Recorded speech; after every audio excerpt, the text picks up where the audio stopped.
Olá, tudo bem? Bom, você deve me conhecer se você está aqui na minha página do LinkedIn, mas eu sou a Vivi Elias Moreira. Tenho a honra de ter conseguido tirar da gaveta um projeto tão importante para mim, que é o Construindo Conexões. Eu tive sempre a sorte na vida de ter grandes conexões que me levaram até o lugar que eu estou hoje, e eu tenho certeza que vão me levar também para outros lugares aonde eu pretendo chegar. Então, eu queria dividir aqui um pouquinho com vocês dessas conexões que eu tenho na vida, que são presentes de vida realmente, e que me proporcionam inspiração, conteúdo, suporte e muitas vezes até uma mudança de paradigmas e de mindsets. Então, muito obrigada pelo tempo de vocês aqui hoje, muito obrigada por disponibilizar os canais de vocês para compartilhar, que é muito importante que essa mensagem chegue aonde tem que chegar. Esse Construindo Conexões não é sobre mim, eu só estou, como diz o pessoal, estou aqui no meu momento Oprah só, fazendo a jogada, o meio de campo de perguntas que todo mundo pode ter, e são perguntas de uma forma fácil, aberta, porque eu também sou super leiga e quero aprender. Então, eu tenho a super mega honra de estar aqui com o Anderson, meu querido amigo, que aceitou topar e embarcar nessa loucura comigo desde a primeira vez, esse primeiro momento que eu falei com ele, de um coração super aberto. Muito obrigada, Anderson, por estar aqui, compartilhar um pouquinho com a gente, e eu vou deixar o Anderson se apresentar um pouquinho para vocês. Então, com você, Anderson. Olá a todos, obrigado, Vivi. É uma honra poder fazer parte dessa iniciativa e ser o primeiro a estar aqui com você. Bom, meu nome é Anderson Assunção, eu sou engenheiro de formação e economista também. Hoje eu sou o gerente geral de operações da Fluor aqui no Brasil. Fluor, empresa americana, sede em Dallas, de engenharia e construção. Então, a gente atua em grandes projetos ao redor do mundo. É isso aí. Demais. Olha só, gente, começar assim, né? Porque eu gosto de ostentar, Brasil. Começa assim, que é para todo mundo saber que a gente tem conexões e representatividades em todos os níveis, sim. É só a gente procurar. Agora, Anderson, eu tinha uma dúvida. Como você encontrou a engenharia? Como que a engenharia te encontrou? Você encontrou a engenharia? Como é que foi um pouquinho dessa história? Pois bom, engenharia, ciência exata, né? Então, o cidadão, para ser engenheiro, tem que ter um quê, um pé na ciência exata e gostar de matemática e lógica e tudo mais. Eu, de forma geral, sempre gostei. Desde criança, eu me via construindo coisas, né? Com muito poucas referências, assim, eu não tinha lá, não conhecia engenheiros, não tinha engenheiros na família e tal, então era um negócio meio utópico, mas estava lá. A minha mãe gostaria que eu fosse médico. É, auxiliar de enfermagem que ela foi no passado, hoje aposentada, mas o sonho dela era que eu fosse médico e deixava estetoscópios pela casa para, quiçá, eu me interessar e tal, mas bom, infelizmente, acho que para os sonhos dela não deu muito certo. E acabei me enveredando para o mundo das exatas. Só que foi um tanto que por acaso. Quando estava lá no final da oitava série, aqui no nosso tempo, a oitava série, hoje acho que no final do ensino fundamental, eu tinha que ir para o ensino médio e tinha que tomar uma decisão. Eu não vim de uma família com posses, então tinha a dúvida de, poxa, estudar para o vestibular, começar a trabalhar e tal, e a opção era começar a trabalhar. E fui fazer um colegial técnico em edificações. Fui conhecer a escola técnica, que tinha uma série de cursos disponíveis. Eletrotécnica, nutrição, edificações, mecânica, e vai, eu me encantei pelas edificações. E aí começou. Então, era uma escola de 4 anos de ensino técnico. Ao final do terceiro ano, você podia optar por ingressar numa faculdade, numa universidade. Eu parti para essa opção. Então, fiz o meu primeiro ano de faculdade junto com o último ano técnico, que eu precisava do diploma de técnico para continuar ganhando meu dinheiro para pagar a faculdade e tudo mais. Mas, e assim que aconteceu. Então eu tinha aquela ideia de que seria legal construir coisas, me engajei num curso de edificações e daí foi só deixar as coisas acontecerem. Você imaginou chegar onde você chegou? Quando você estava lá, chegando no colégio, ali no meu Deus, quero ser um GM, enfim. Olha, Vivi, não, não. Naquele momento, não. Eu tenho um jeito de ser na vida que eu prefiro não pensar muito no fim da linha. Ah, o que eu vou acontecer lá? Eu costumo me preocupar qual que é o próximo passo que eu vou dar.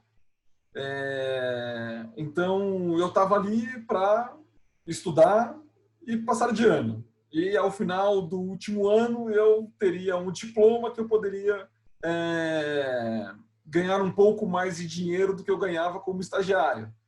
E depois, puxa, vou fazer a faculdade. Puxa, legal. Faculdade, objetivo assim, quero me tornar engenheiro e começar a trabalhar na área. E aí foi. Esse desejo de uma carreira não técnica, né, porque isso também existe na engenharia, de uma carreira não técnica, e essa foi a que eu optei, ela começou a se desenhar mais ao final do meu estágio, primeiro ano de emprego como engenheiro. Uhum. Aí sim que eu comecei a entender um pouco mais a estrutura das companhias, que tinha um estagiário, um engenheiro pleno, um engenheiro sênior, um gerente, um coordenador, ou um coordenador, um gerente, diretor, gerente de operações, gerente geral, presidente e tal. E aí eu falei, puxa, seria legal sentar naquela cadeira daquele cara ali. E nesse momento que eu comecei a, de verdade, estruturar minha carreira para estar pronto para aquilo. Eu nunca fui de abordar os meus chefes, meus líderes, puta, eu quero isso, eu quero aquilo, mas eu tentava estar pronto para quando a oportunidade aparecesse. E eu tive sorte suficiente para que a oportunidade aparecessem, para que não houvessem barreiras impostas a mim que me impedissem de chegar onde eu gostaria de chegar, e as coisas foram acontecendo, né? Então, a minha posição hoje é super legal, é algo que eu faço com muito prazer. Existem pessoas que não têm estômago para isso, tem pessoas que têm muito mais estômago para isso, e hoje eu me vejo com muito mais estômago para isso e desafios maiores, né? Então, continuo me preparando para desafios maiores. Sensacional. E me fala, Anderson, o que mudou da engenharia? A engenharia ali que a gente tinha, e aí é o engenharia for dummies, né? Que vive e não entende nada.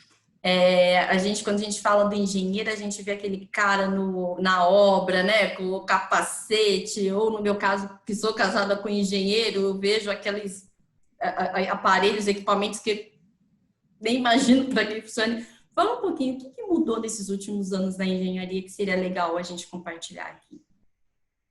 Olha, a engenharia é uma indústria que vive do desenvolvimento tecnológico. Então, os avanços tecnológicos que acontecem no mundo, uma boa parte deles acontece na engenharia. Então, a gente saiu de um projeto de engenharia, por exemplo, que era feito à mão. Então, eram engenheiros e projetistas que faziam cálculos e desenhos à mão, para hoje ferramentas computacionais em que você tem desenhos em 3D, e aí a gente adiciona 4D, 5D, que são as dimensões de tempo e custos, e outras dimensões que hoje, por exemplo, com internet das coisas, inteligência artificial e tal, está ganhando ainda uma outra dinâmica, né? Uhum. Tem as engenharias clássicas, né? Engenharia mecânica, civil, química, que são engenharias mais clássicas.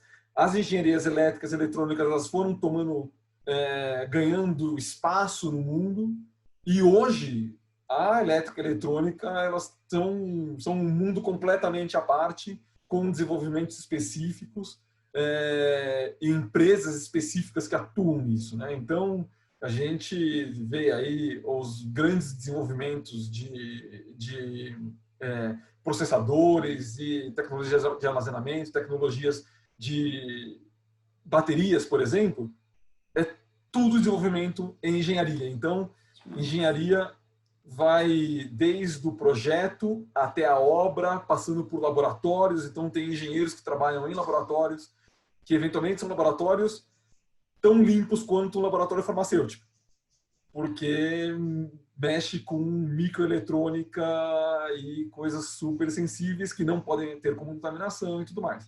Então, a engenharia é um mundo em si. Que precisa ser explorada, né? Porque todo mundo, existe a intenção agora da grande maioria dos jovens de caminhar para uma área de tecnologia, porque algum momento alguém na carreira falou que TI é o que dava dinheiro e que ali era o caminho, mas a gente é um segmento que é carente de novos profissionais, não é? A engenharia? Fala um pouquinho. É muito carente. Tem, por algum motivo, e acredito que seja pelo apelo mercadológico e da visibilidade que dá você trabalhar com robótica, mecatrônica e coisas mais visíveis e palpáveis para o dia a dia das pessoas, nós temos menos engenheiros em formação. Então, assim, por mais que a tecnologia da informação, por exemplo, seja uma área que chame mais atenção, ainda é necessário engenheiros civis para construir o lugar onde vão estar abrigados os servidores de uma Amazon, por exemplo. Você ainda precisa de engenheiros mecânicos para fazer os ar-condicionados. Você precisa de engenheiros químicos que vão produzir os elementos que vão dar suporte para aqueles produtos que vão estar nas nossas casas, celulares e tal. Então, tudo, né, precisa de mineração, precisa de um monte de coisas. Então, essa cadeia toda do ciclo do produto, você tem várias disciplinas de engenharia que se unem para fazer um iPhone chegar na mão de alguém.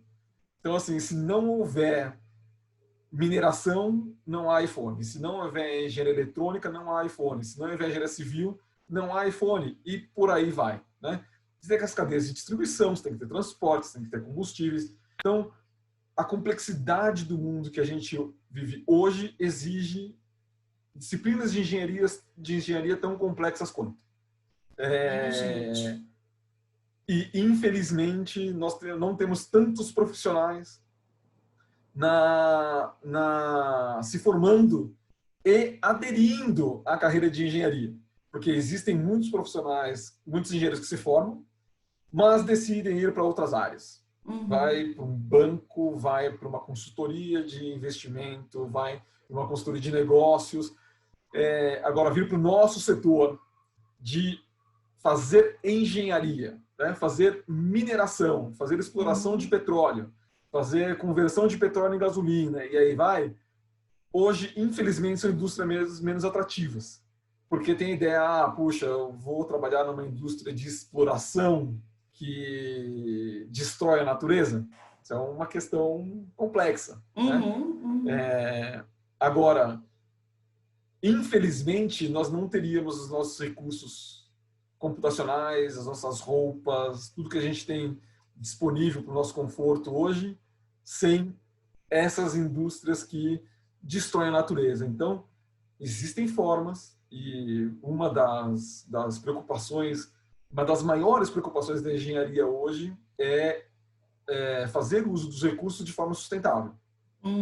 Então, como que a gente consegue produzir no mesmo nível que a gente produz com menos material, com menos energia, com menos insumos, com menos agressão à natureza. Então, é fundamental que existam novos talentos no mercado para ajudar o mundo a achar novas formas de se alimentar, de se vestir, de se comunicar, de se conectar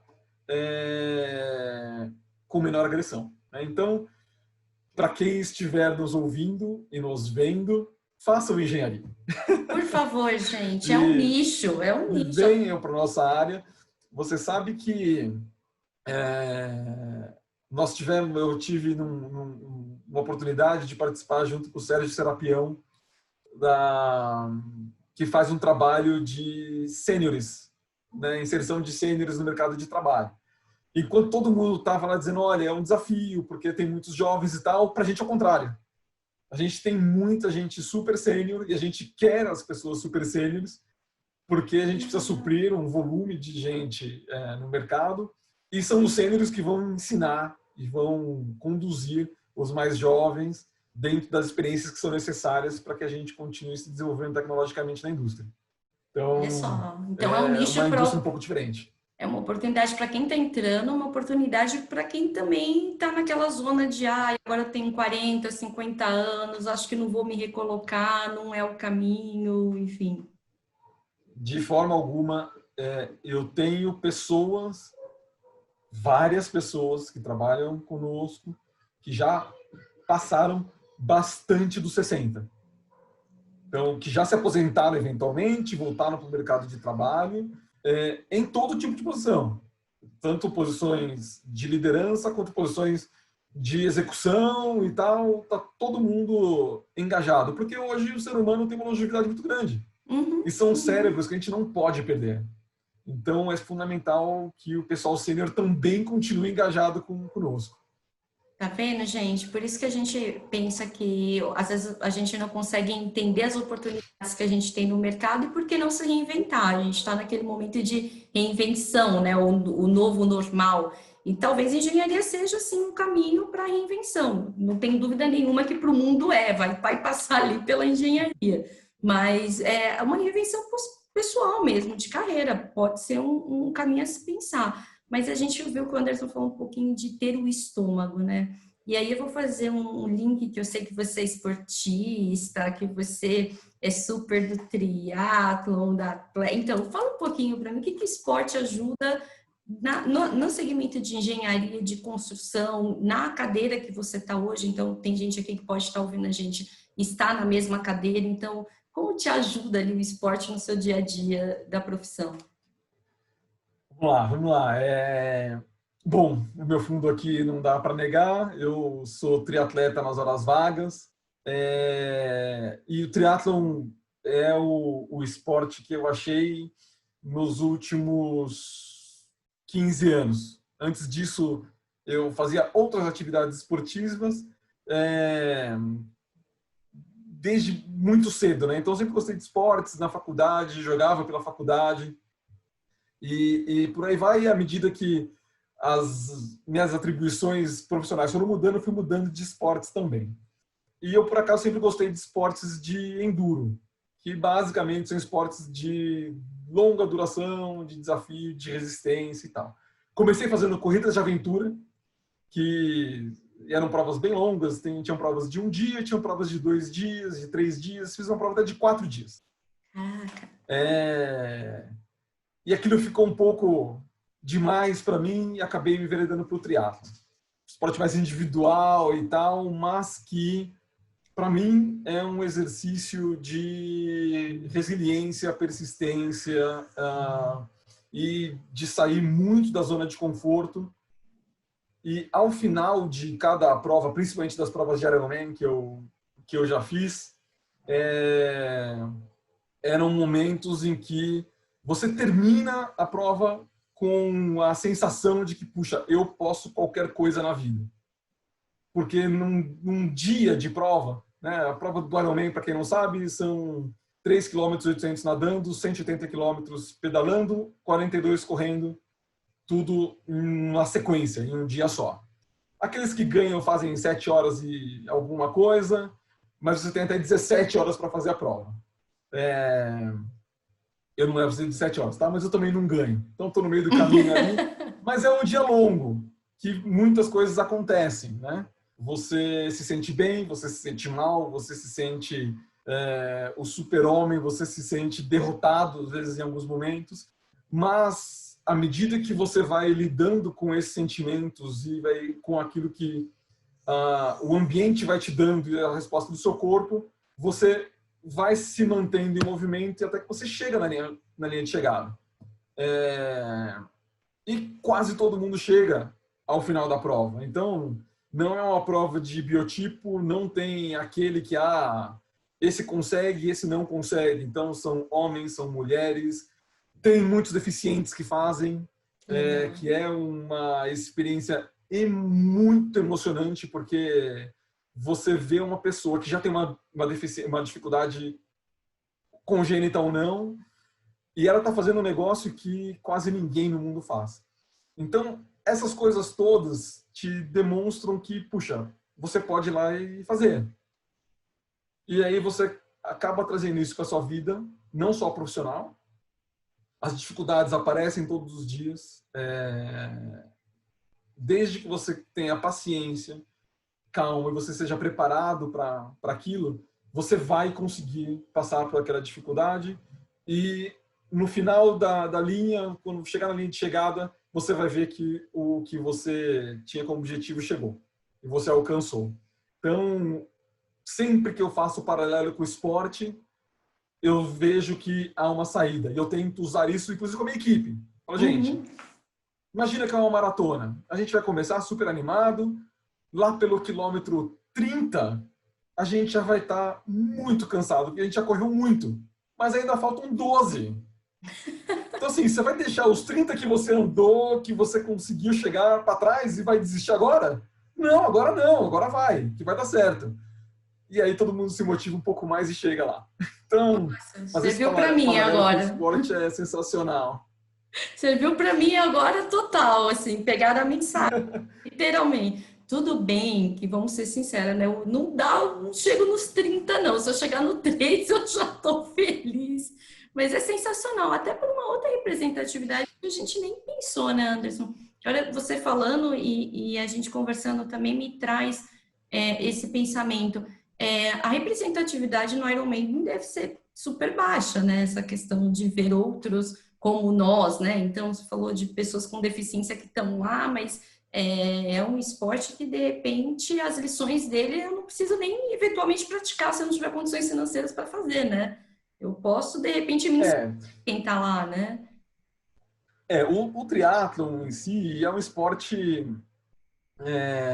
que tem uma barreira de entrada muito grande, né? Porque tem equipamentos e você precisa dispor de tempo e locais para treinar. Principalmente para quem mora nas grandes cidades é uma complicação, porque não tem lugar para treinar. Então, você tem que pagar uma piscina. E você tem que ter uma bicicleta, você tem que ter um carro, eventualmente, para levar a sua bicicleta até algum lugar para você poder treinar. No interior é um pouco mais fácil e tal, né? Cidades de praia. Mas ainda assim, é um esporte que tem poucos negros que praticam, né? Então, se você vê o start list de uma prova, infelizmente, acho que não tem muitos de nós que participam. E eu vou dizer mais, né? Pode ser que tenha muitos de nós que não conheçam o triatlon, que não sabem que existem, não sabem que existe essa possibilidade, que é mais um esporte que não existe só futebol e samba, e aí vai. Então, acho que de certa forma é importante que os nossos jovens, não vou nem falar só os negros, eu acho que tem que ser das classes sociais todas, eles precisam estar expostos ao esporte e a todo tipo de esporte, porque as aptidões para quem uma amazona, por exemplo, que pratica saltos ornamentais, saltos com equitação, errando o nome aqui das coisas, né? Para quem pratica equitação, é um biotipo completamente diferente para quem pratica sumô. Existe uma diversidade enorme de pessoas. Então, assim, pode ser que uma criança ela seja mais apta a fazer equitação do que sumô, e vice-versa. Então, assim, se a gente coloca esse leque de oportunidades à frente das nossas crianças, elas certamente vão se engajar de forma mais homogênea, cada um com o seu biotipo, cada um com a sua aptidão, cada um com o seu gosto por aquilo que quer fazer. Então, eu vejo que, infelizmente, a gente proporciona no nosso país muito poucas oportunidades ou diversidade de oportunidades para as nossas crianças. E aí, acho que a gente entra também em questões de educação,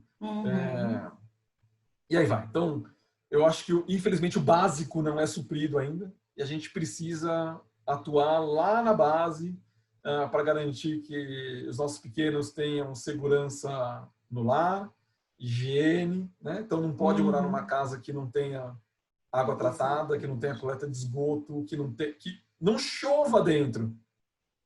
Tem casas de muita gente que eventualmente tem água tratada, que tem esgoto, mas chove dentro.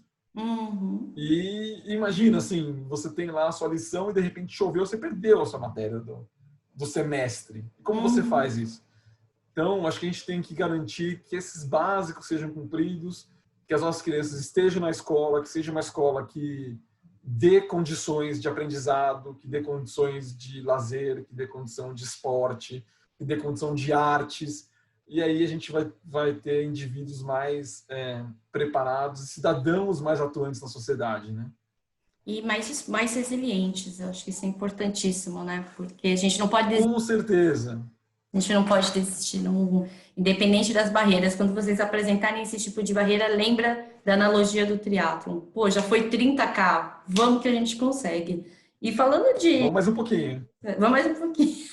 Falando de barreiras, enfim, você falou uma palavra muito importante, pelo menos na minha vida, que chama oportunidade. Que oportunidade você vê para o futuro da engenharia? Trazendo um pouquinho aí essa analogia de resistência do esporte, mas que oportunidades que você vê para o futuro nesse novo normal, que eu já não aguento mais ouvir falar do novo normal, mas daqui para frente, o que a gente pode ser, o que a engenharia pode ser para a gente, mas como me preparar para estar no lugar certo quando eu tiver oportunidade? Eu vou retomar um pouco do começo da nossa conversa. A engenharia é uma ferramenta que as sociedades têm para resolver problemas. Então, hoje a gente tem um problemaço, que é aí o coronavírus. Esse problema ele vai ser resolvido através das disciplinas médicas, mas também vai ser resolvido com muita organização, muita gestão e muita engenharia. Depois que os nossos cientistas conseguirem, por exemplo, viabilizarem uma vacina, a gente vai precisar de laboratórios para produzir a vacina. Então, se a gente não tiver que construir, nós vamos ter que adaptar eventualmente laboratórios. Essas vacinas elas vão precisar ser distribuídas. São 7 bilhões de pessoas no mundo. Pelo menos 2/3 disso tem que estar imunizados para que a coisa funcione para todo mundo. Então, como que a gente faz isso? Então, a engenharia não é vou chamar de ciência estática. Então, os engenheiros eles são treinados para resolver problemas. Então, a gente sempre precisa ter muito consolidados as bases das quais a gente se vale para continuar fazendo nosso desenvolvimento. Então, matemática, física, geografia, biologia são coisas básicas e elas precisam continuar existindo bem consolidadas na cabeça de todo mundo para que isso seja revertido em conhecimento e em desenvolvimento. Então, eu vejo que existem e continuarão existindo muitas oportunidades na engenharia. O conhecimento básico ele não pode ser relegado a segundo plano, ele é fundamental, mas todo mundo precisa se reinventar. Todo mundo precisa achar soluções criativas e dar um passo para trás, ver o que a gente tem hoje desenvolvido e falar assim, bom, como que eu modifico isso de alguma forma que me beneficie num futuro que é um pouco diferente do que eu tinha antes. Então, as oportunidades continuarão existindo. Eu acho que os estudantes de engenharia, eles devem continuar se interessando por engenharia e eu não vejo lá esse muito um problema. Mas depois que eles acabam a faculdade, eles precisam continuar se interessando por engenharia e se juntar em empresas que se dedicam a fazer engenharia. Então, existem muitas oportunidades, não necessariamente nas áreas clássicas que a gente sempre viu, mas naquela onda, né, de que, olha, novas profissões aparecerão no futuro, algumas morrerão. Isso vale também para as áreas de engenharia. Só basta o indivíduo estar ligado a todo tempo nesse movimento. Qual vai ser a disciplina, qual vai ser o conhecimento que eu vou precisar no futuro próximo? É futurologia. Se você me perguntar qual é, eu não sei e também não vou te responder. Não dá. Porque é o que todo mundo está buscando. Mas se reinventar o tempo todo é fundamental. Sensacional. E tá acabando, gente. Tomara que vocês gostem, porque aí eu vou ter justificativa para pedir para o Anderson voltar e ficar mais 1 hora, 2 horas, 3 horas. Mas é óbvio que eu vou te pedir para deixar uma mensagem final, né? Então, fique à vontade para falar sobre o tema que você quiser nessa sua mensagem final para quem está aqui curtindo e conectando com a gente.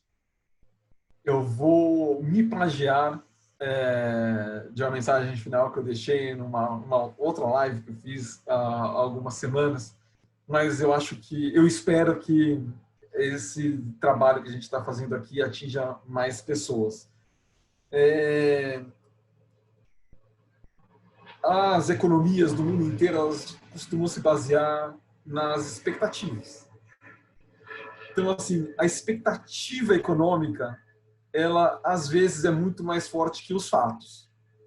Então, um fato ruim hoje de manhã, ele pode ser revertido com uma expectativa boa que vem à tarde.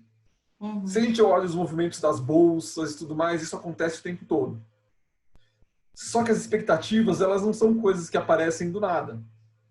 São expectativas inatas das pessoas. Você um dia pode acordar mais otimista a partir dos estímulos que você recebe de fora. Outro dia você pode acordar menos otimista a partir dos estímulos que você recebe de fora. E eu queria que todo mundo fosse um pouquinho mais otimista.